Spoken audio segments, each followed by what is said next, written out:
캘러리치에 오신 걸 환영합니다. 프리다 칼로 1편 그림. 생애 동안 150여 점의 작품을 남겼으며 그중 55점이 자화상입니다. 나는 결코 꿈을 그리는 것이 아닙니다.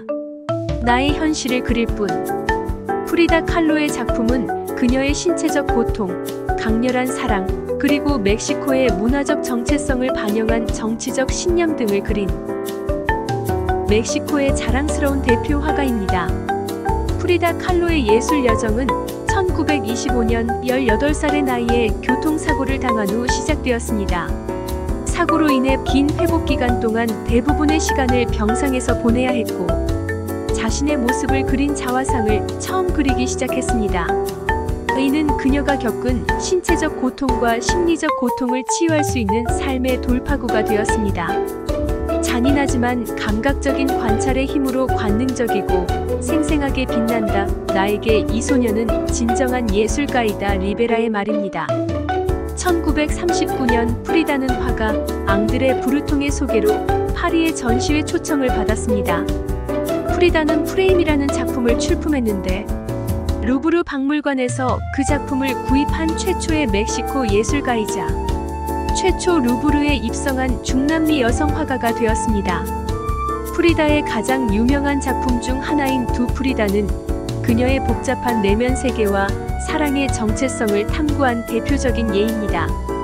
프리다가 자신의 작품을 통해 개인적인 고통을 넘어서 사회적, 정치적 메시지를 전달하려고 했다는 것입니다. 프리다는 멕시코의 사회적 현실과 여성의 역할에 대한 물음을 자신의 그림에 담았으며, 그녀는 디에고를 자신의 작품에서 여러 번 그렸으며 사랑과 갈등, 이별과 재결합이 예술적 표현에 큰 영향을 미쳤습니다. 떠있는 침대는 유산의 아픔을 그녀만의 돌직구로 그려낸 작품입니다. 디에고가 주는 고통과 분노는 복수하듯 그녀의 그림으로 표현되고 커다란 성공을 거두게 됩니다. 프리다 칼로는 병마와 개인적인 고난에도 불구하고 그녀만의 독특한 예술적 언어를 통해 여성성, 정체성, 죽음에 대한 깊은 탐구를 계속했습니다. 프리다 칼로는 자신의 삶과 감정을 솔직하고 강렬하게 캔버스에 담아냈습니다. 개인적 치유의 수단이자 사회적, 문화적 메시지를 전달하는 강력한 도구가 될 수 있음을 보여줍니다. 공산주의 활동에 나서다 해렴의 제발로 1954년생을 마감하게 됩니다. 마지막 생을 마감하면서 비바라비다 인생이여 만세. 이 외출이 행복하기를 그리고 다시 돌아오지 않기를. 사후 멕시코 정부는 그녀의 모든 작품을 국보로 지정했습니다. 프리다 칼로 2편 사랑. 프리다 칼로의 삶은 그녀의 그림에 표현된 고통의 사랑으로 복잡했습니다. 첫사랑 알레한드로는 교통사고로 만신창이 되어 병상에 있는 프리다를 떠나버리고, 국립학교 다닐 때 벽화 작업을 하고 있는 디에고 리베라를 운명처럼 만나게 됩니다. 둘의 관계는 예술과 사랑, 증오와 분노가 합쳐진 고통이 얽힌 힘든 생활이었습니다. 바람둥이 디에고의 문란한 사생활에도 불구하고 사랑에 빠진 프리다 칼로는 부모님의 극구 반대에도 1929년 결혼했습니다. 자신의 그림을 미루고 이미 유명한 디에고에게 내조만 하려던 프리다에게 디에고의 무분별한 막장 불륜 행위는 배신의 화신이 되어 프리다의 가슴에 꽂혔습니다. 유산으로 병상에 있는 프리다를 두고 여동생과 바람을 피우는 디에고에게 프리다는 자신의 심장을 떼어내는 듯한 고통과 절망으로 힘들었습니다. 사랑과 증오로 막장 드라마처럼 이혼과 재결합을 반복합니다. 디에고는 나는 이상하게도 한 여인을 사랑할수록 더 많은 상처를 주고 싶었다. 프리다는 그런 여인 중 한 명이었다라고 말하여 그녀의 사랑을 무참히 짓밟았습니다. 두 사람의 관계는 종종 폭풍우처럼 격렬하다가 또 모든 것을 넘어 서로에게 영감을 주었고 예술적으로 크게 성장하게 했습니다. 프리다의 많은 자화상에서는 디에고에 대한 그녀의 복잡한 사랑과 증오 감정이 드러납니다. 그를 진심으로 사랑한 그녀의 마음속 깊숙이 자리 잡고 있음을 보여줍니다. 프리다와 디에고의 관계가 단순한 사랑 이상이었다는 것입니다. 그들은 서로의 예술적 비전을 공유하고 멕시코의 정체성과 문화를 예술적으로 탐구하는 데에 깊은 영향을 주었습니다. 이후 프리다가 화가로서 더욱 유명해지고 난 후 자신의 지성과 매력을 활용한 프리다는 복수처럼 여러 남성 여성들과 구분 없이 불륜을 자유롭게 즐겼습니다. 자신의 불륜에는 예술적인 영감을 얻는 거라 당연히 여겼던 디에고는 분노의 화신이 되어 이글거리게 됩니다. 그들의 불같은 관계는 프리다에게 아픔이었지만 멕시코 예술계에 지대한 영향을 미쳤으며 단순한 감정이 아닌 가혹하고 잔인한 사랑이 프리다에게는 예술의 혼으로 승화되어 예술적 영감을 주며 더 깊은 인간 내면의 심리를 이해하게도 합니다. 때로는 깊은 고통 속에서도 가장 순수한 창조의 원천이 될 수 있습니다. 프리다 칼로의 사랑은 자신의 감정을 솔직하게 표현하고 그것을 통해 자신만의 예술을 창조하는 방법을 배울 수 있습니다. 프리다는 심적 육체적 고통 속에서 돌직구로 당당하게 자신을 꽃피운 불굴의 여성이었습니다.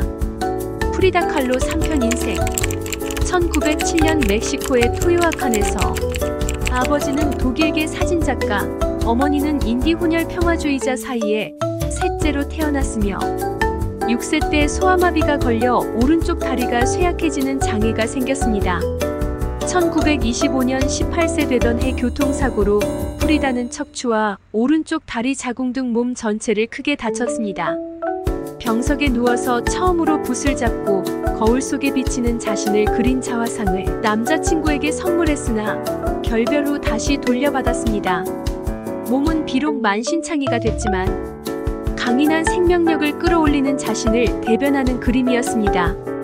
이후 프리다는 1910년 혁명으로 새로운 사회운동의 일원으로 시작된 벽화운동의 중심인물 멕시코의 대표 화가 디에고 리베라를 만나게 됩니다. 문란한 사생활과 두 번째 부인과 결혼 생활 중이었으나 이혼 후 프리다와 결혼을 하게 됩니다. 21살의 나이 차이가 나는 뚱보와 비둘기의 결혼에 부모님은 반대를 하는 게 당연했습니다. 그러나 사랑에 빠진 프리다는 자신의 그림을 포기하면서 디에고의 내조에 최선을 다했습니다. 아이를 갖고 싶은 프리다는 3번의 유산을 하게 되고 이런 프리다를 달래기 위해 디에고는 그림 도구를 선물하면서 다시 그림을 그리게 됩니다. 친여동생과 바람을 피는 디에고에게 분노한 프리다는 의도하지는 않았지만 복수가 시작됩니다. 그림을 그린 지 12년 만에 대중에게 공개하게 됩니다. 뉴욕 타임즈에 실리고 작품이 불티나게 팔립니다. 눈이 부시게 빠른 속도로 유명해지게 됩니다. 남편 디에고보다 유명한 화가가 되었습니다. 우울하거나 좌절하지 않고 자신의 그림에 고통을 표출하면서 내면의 자신을 치유하고 있었습니다.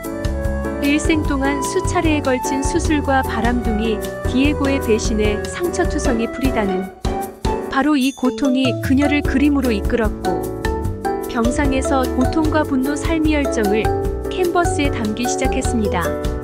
그녀의 작품은 개인적 고통과 정체성, 정치적 신념을 담고 있으며 자신의 삶의 모든 어려움을 솔직하게 그림을 통해 표현했습니다. 병든 몸이었지만 불같은 그녀의 정열은 그림으로 불태웠습니다. 사망 전 몇 년 동안 더욱 악화된 건강으로 오른쪽 다리를 절단해야 했습니다. 사망 전날 나는 기쁘다. 나의 출발이 기쁨을 동반하길 바라며 결코 돌아오지 않기를 바란다. 자살과 자연사로 논란이 많은 프리다의 47세 짧은 인생을 마감한 그녀는 일생 동안 나는 심각한 사고를 2번 당했다. 하나는 18살 때 나를 부숴버린 버스이고 두 번째 사고는 바로 디에고이다. 그 둘을 비교하면 디에고가 훨씬 끔찍했다. 감사합니다. 구독과 좋아요는 영상 제작에 큰 힘이 됩니다.